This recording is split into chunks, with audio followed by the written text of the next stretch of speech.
అందరూ కూడా దయచేసి రాబోయే వారం రోజుల పాటు అన్ని నియోజకవర్గ కేంద్రాల్లో, అన్ని నియోజకవర్గాల్లో, అన్ని సొసైటీ కేంద్రాల్లో ఎక్కడికక్కడ మరి ఈ ఎరువుల పంపిణీ కాడికి మనం పోవాలి, రైతులతో మాట్లాడాలి.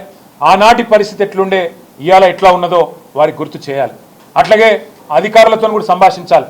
ఎందుకు పైనుంచి ఎంత వచ్చింది, మీరు ఎంత ఇస్తున్నారు, పైనుంచి షార్టేజ్ ఉందా, లేకపోతే ఇక్కడికి వచ్చినాక షార్టేజ్ అవుతున్నదా, డిమాండ్ ఏమైనా పెరిగిందా, పోయిన సీజన్లో ఎంత ఉండే, కేసీఆర్ గారు మరి 2023 ఆనాటి వానాకాలం ఎంత ఇచ్చినారు, ఈరోజు ఎంత ఉంది, ఎందుకు పరిస్థితి మారిందనే విషయంలో కూడా రైతులకు వివరించి చెప్పాలి.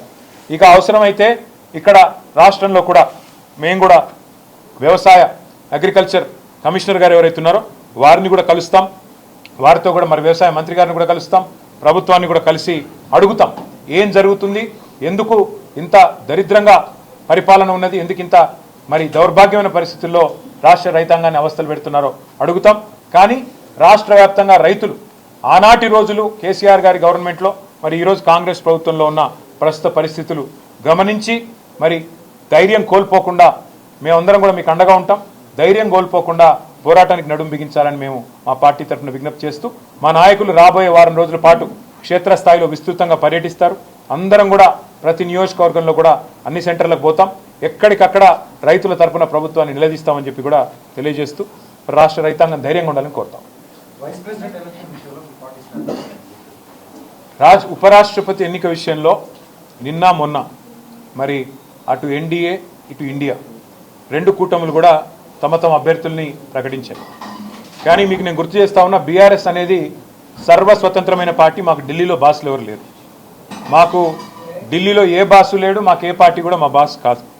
మాకు ఎవరైనా బాసులు ఉన్నారు అంటే తెలంగాణ ప్రజలే మా బాసులు తప్ప మాకెవరు ఢిల్లీలో పెద్దలు మాకు ఆజ్ఞాపించే వాళ్ళు, మమ్మల్ని ఆదేశించే వాళ్ళు ఎవరు లేరు. మేము మా పార్టీకి ఇంతవరకు ఎవరు కూడా సంప్రదించలేదు. ఈ అభ్యర్థి కానీ ఆ అభ్యర్థి కానీ ఈ కూటమి కానీ ఆ కూటమి కానీ ఎవరు కూడా మమ్మల్ని సంప్రదించలేదు, మమ్మల్ని అడగలేదు. మేము కూడా ఒక పార్టీగా కేవలం మీడియాలో చూసిందే తప్ప ఉపరాష్ట్రపతి ఎన్నిక జరుగుతుందని మాకు ఇంతవరకు ఎవరు కూడా సంప్రదించింది లేదు, ఎవరు కూడా అడిగింది లేదు. పార్టీగా ఇంకా టైం ఉంది, సెప్టెంబర్ 9 ఎన్నిక కాబట్టి కూర్చొని ఆలోచించుకొని మేము ఎలక్షన్ తేదీ నాటికి మా వైఖరి ప్రకటిస్తాం. కానీ ఒకటి మాత్రం నేను గుర్తు చేస్తా ఉన్నా, మేము ఎన్డీఏ కూటమిలో లేము, ఇండియా కూటమిలో లేము. మాకు ఇద్దరు అభ్యర్థులకి ఎవరికి సపోర్ట్ చేయాలనే విషయంలో మాకు ఢిల్లీ నుంచి ఏ ఒత్తిడి లేదు, మాకు ఏ ఒత్తిడికి తల ఒగ్గాల్సిన అవసరం లేదు. మాకు ఢిల్లీలో ఏ బాస్ కూడా లేరు.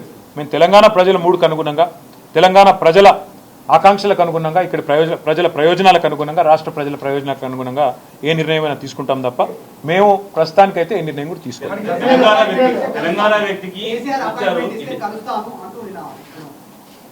ఎవరు మళ్ళీ చెప్తా ఉన్నా, ఆయన రేవంత్ రెడ్డి గారు పెట్టిన అభ్యర్థి అయితే ఖచ్చితంగా మేము వ్యతిరేకిస్తాం. ఎందుకంటే కాంగ్రెస్ అనే ఒక చిల్లర పార్టీ, కాంగ్రెస్ అనే ఒక థర్డ్ క్లాస్ పార్టీ ఇవాళ రాష్ట్రంలో ప్రజలని ఎంత అరిగోసబుచ్చుకుంటున్నదో రాష్ట్ర ప్రజలందరికీ తెలుసు. మరి అట్లాంటి థర్డ్ క్లాస్ ముఖ్యమంత్రి, థర్డ్ క్లాస్ పార్టీ పెట్టిన అభ్యర్థిని మేము సమర్థిస్తారని మీరు ఎట్లా అనుకుంటారు, నాకు అర్థం కాదు. ఇంకోటి ఇవాళ జరుగుతున్నది ఏంటంటే ఒక డ్రామా, ఉపరాష్ట్రపతి ఎన్నికల విషయంలో డ్రామా. నిన్న మొన్నటిదాకా ఏమన్నారు ఇదే రేవంత్ రెడ్డి గారు, బీసీల విషయంలో మా పార్టీ చాలా చిత్తశుద్ధిగా ఉన్నది, బలహీన వర్గాల విషయంలో మేము ఢిల్లీ దాకా కొట్లాడతాం, అవసరమైతే అంతరిక్షం దాకా పోయి కొట్లాడతాం అన్నాడు. మరి ఒక బీసీ అభ్యర్థిని ఎందుకు పెట్టలే?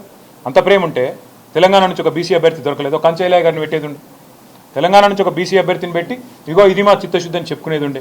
అంటే బీసీల మీద ప్రేమ మాత్రం నోట్లోనే ఉంటుంది, మళ్ళీ ఎన్నికలు నిలబెట్టే టైంకి వచ్చే వరకు మాత్రం బీసీలు కనబడరు మీకు.